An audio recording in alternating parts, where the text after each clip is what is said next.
آیا بزت رو کشتی؟ من و تام که استاد دانشگاه همون بود هر وقت به هم میرسیدیم این سوال از هم میپرسیدیم و خیلی میخندیدیم. داستانش برمیگشت به چند سال پیش که من یه داستان به تام گفته بودم. داستان یه مرید و مرادی که از توی یه بیابون داشتن رد میشدن و شب پیش یه خانمی میمونن که خانم 2 بچه داشته و یه دونه بز داشته. خانم به اینا شیر گرم میده، توضیح میده که از این بز ماست میزنه، پنیر میزنه و تمام زندگیش اون بز هست.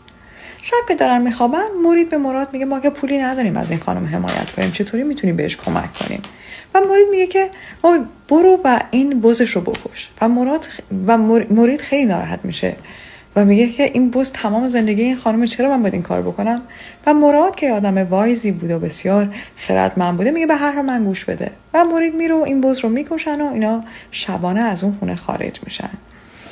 چندین سال میگذره و مرید هنوز حکمت این کار رو نمیدونسته. از یه شهر دیگه رد میشن، میبینن یه کاروانی داره میاد و این خانم سردستشه.